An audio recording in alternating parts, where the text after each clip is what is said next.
अब समझेंगे total quality management. जब वर्ल्ड वार 2 हो रहा था 1944 में, तो अमेरिका ने जापान पे न्यूक्लियर अटैक कर दिया था हिरोशिमा नागासाकी के अंदर। तो पूरा वर्ल्ड वाइड लेवल पे डिस्ट्रक्शन हो गया था। तो जापान के लोगों ने हार नहीं माना दोस्तों। उन लोगों ने तुरंत क्वालिटी सर्कल्स बनाया, टोटल क्वालिटी मैनेजमेंट का कंसेप्ट लाए, और उन लोगों ने टेक्नोलॉजी के मामले में इतना विकास किया, इतना विकास करा कि आज टेक्नोलॉजिकल सैचुरेशन आ गया। मतलब कि अब कुछ ऐसी चीज़ बची ही नहीं है कि वो लोग बनाए करके, ठीक है। तो वहाँ से क्वालिटी कल्चर का कंसेप्ट आ जाता है, टोटल क्वालिटी मैनेजमेंट का कंसेप्ट आ जाता है। तो अब समझते हैं कि ये एग्जैक्टली है क्या। पहले तो 3 शब्द है, टोटल क्वालिटी मैनेजमेंट।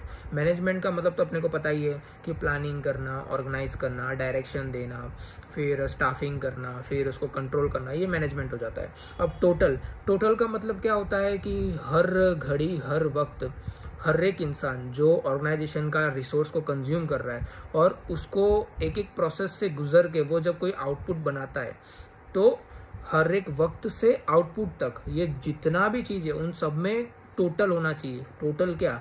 क्वालिटी होनी चाहिए। Quality in terms of performance हो गया, एंड्योरेंस हो गया, मेंटेनेबिलिटी हो गया। तो ये होता है कि हर एक प्रोसेस में तुमने जो भी करा उसमें क्वालिटी होनी चाहिए। मतलब परफॉर्मेंस के मामले में, एंड्योरेंस के मामले में मेंटेनेबिलिटी होनी चाहिए, और इन सब का मैनेज करना, ये है टोटल क्वालिटी मैनेजमेंट, ठीक है। जो एक ऑर्गेनाइजेशन होता है ना दोस्तों, वो छोटे छोटे प्रोसेस से मिलकर बनता है। फॉर एग्जांपल मार्केटिंग हो गया, एचआर हो गया, फाइनेंस हो गया, कस्टमर सर्विस हो गया, ठीक है। तो ये लोग आपस में खुद का काम तो करते हैं, बट ये इवेंचुअली मिलकर ऑर्गेनाइजेशन बनता है। सिंपल सा कहने का मतलब यही है कि तुम कोई काम को सही से करो, एक बार करो, और उसी काम को बार बार सही से करो। यही है कंसेप्ट TQM का। अब TQM के बहुत सारे फाउंडेशन एक्टिविटीज़ है, मॉड्यूल के अंदर दिया है, तो वो भी देख लेते हैं। सबसे पहला दिया है कि जो टॉप लेवल के मैनेजमेंट है, एम्प्लॉयज़ है, उनके द्वारा कमिटमेंट आना कि हम हमेशा कस्टमर्स के नीड्स को ध्यान रखेंगे। फिर तीसरा, हमेशा डिमांड को मैच करेंगे, एक दूसरे का सक्सेस को सेलिब्रेट करेंगे। हम जो भी प्रोडक्ट बनाएंगे जितना हो सके उसकी कॉस्ट को कम रखेंगे। हम हमेशा बेंचमार्किंग को करेंगे, हम हमेशा प्लानिंग करेंगे, स्ट्रेटेजिक प्लानिंग करेंगे, और हमेशा लाइन मैनेजमेंट, ओनरशिप जो भी होता है, ठीक है, वो सब करेंगे, बराबर। और हमेशा हमारी जो टीम है उसके अंदर इंप्रूवमेंट लाते रहेंगे। अब समझते हैं TQM के अंदर कैरेक्टरिस्टिक्स क्या क्या है, बराबर। तो सबसे पहला कैरेक्टरिस्टिक है कि टोटल इन्वॉल्वमेंट ऑफ एम्प्लॉयज़। देखो दोस्तों, ऑर्गेनाइजेशन चाहे कितना भी प्लानिंग कर ले या स्ट्रेटेजिक प्लानिंग कर ले, एट दी एंड वो इम्प्लीमेंटेशन करने का काम किसका आता है? एम्प्लॉयज़ का आता है। और एम्प्लॉयज़ अगर एफिशिएंट नहीं रहेंगे, अगर एम्प्लॉयज़ का मोटिवेशन नहीं रहेगा, उनका अगर मोरल डाउन रहेगा, ठीक है, तो प्रोडक्टिविटी होगा नहीं, ठीक है, तो बाकी सारा बर्बाद हो जाता है, ठीक है। तो एम्प्लॉयज़ का इन्वॉल्वमेंट रहना, जो कंपनी का विजन है, जो भी प्लान है, स्ट्रेटेजिक प्लान है, तो मेक श्योर कि उतना ही इन्वॉल्वमेंट एम्प्लॉयज़ की तरफ से होना चाहिए। तो ये सब कैसे मेंटेन करेंगे कि एम्प्लॉयज़ को पहले तो एक क्वालिटी कल्चर होना चाहिए, एक टीम वर्क का एनवायरनमेंट होना चाहिए, टाइम टू टाइम उनको सैलरी देना, टाइम टू टाइम उनको ट्रेनिंग देना, ठीक है, टाइम टू टाइम उनको बोनस देना, उनको प्रमोशंस वगैरह देना। तो इन कुछ चंद तरीके से उनको इन्वॉल्वमेंट रखा जा सकता है। अब दूसरा होता है कस्टमर फोकस। कस्टमर फोकस का मतलब क्या होता है दोस्तों, कि चलो आपने टेक्नोलॉजी ला दी, आपने इंफ्रास्ट्रक्चर ला दिया, आपने इन्वेस्टमेंट वगैरह कर दी, बट एट दी एंड अपने कंपनी का प्रोडक्ट सर्विस क्वालिटी वाला है या नहीं है, ये डिसाइड करने वाला कौन है? तो कस्टमर ही है दोस्तों। अगर कस्टमर ही फिर उसको ही नहीं लगता, तो फिर सबका सब कोई वर्थ ही नहीं है करने का। फिर तीसरा होता है कंटिन्यूअस इम्प्रूवमेंट। दोस्तों देखो कि सिर्फ quality is one of the factor. आप क्वालिटी के बेस पे हमेशा कंपटीशन में आगे नहीं रह सकते। फॉर एग्जांपल, आपको अच्छी चाय बनानी आती है, फॉर एग्जांपल एक इलायची वाली चाय बनानी आती है, तो आप हमेशा उसको टॉप क्वालिटी इलायची चाय से आप पूरा ज़िंदगी नहीं निकाल सकते। आपको और सीखना पड़ेगा, जैसे कि इलायची वाला चाय हो गया, अदरक वाला चाय हो गया, पुदीना वाला चाय हो गया, तुलसी वाला चाय हो गया, फिर गुलाबी वाला चाय हो गया, ठीक है। तो आपको हमेशा कंटिन्यूस इंप्रूवमेंट करते ही रहना ही पड़ेगा, ठीक है, तभी आप कंपटीशन के अंदर रह सकते हो, नहीं तो कोई और आके आपको ओवरटेक मारी जाएगा, ठीक है। फिर नेक्स्ट है प्रोसेस अप्रोच। देखो दोस्तों, वैसे तो कंपनी में करने के लिए 100 चीज़ें हैं, तो 100 चीज़ों को टुकड़ों में बांट दो, ताकि हर एक चीज़ को एनालाइज कर सकेंगे और हर एक चीज़ से अपने सीख पाएंगे कि किसके अंदर इंप्रूवमेंट करने की ज़रूरत है। फिर नेक्स्ट है सिस्टम अप्रोच। सिस्टम अप्रोच के अंदर क्या होता है कि जो चीज़ें मिलती जुलती है, ठीक है, उसको एक बास्केट में डाल देना, ये सिस्टम अप्रोच है। फिर नेक्स्ट है फैक्ट बेस्ड डिसीजन। देखो दोस्तों, कंपनी हो या लाइफ हो, अगर कोई भी डिसीजन लेना है उसके पीछे कोई ना कोई तर्क होना चाहिए।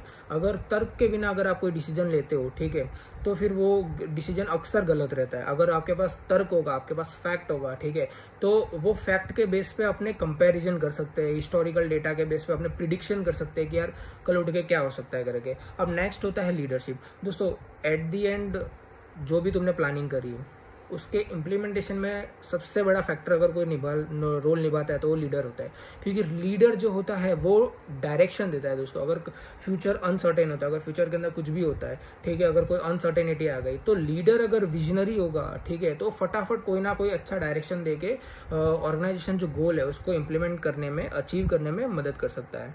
फिर नेक्स्ट है म्यूचुअल रिलेशनशिप विद सप्लायर। देखो दोस्तों, हम आइसोलेशन में एग्जिस्ट नहीं कर सकते, ठीक है, अगर रॉ मटेरियल चाहिए तो हम सप्लायर पे डिपेंड है, और जो कस्टमर है, कस्टमर उनकी नीड्स के लिए हम पे डिपेंड है, ठीक है। तो सप्लायर के साथ भी ऐसा रिलेशन रखना है, उनके साथ टाइम टू टाइम पेमेंट दे देना है, कोई चीज़ में डिले नहीं करना है, ठीक है, उनके साथ एक फैमिली की तरह रिलेशन रखना है, उन्हें ये फील कराना है कि भाई तुम हमारे लिए इंपॉर्टेंट हो, हमसे तुम बनते हो, तुमसे हम बनते हैं, म्यूचुअल रिलेशन होना चाहिए दोस्तों, ठीक है। अब principles of total quality management same बातें लिखी है।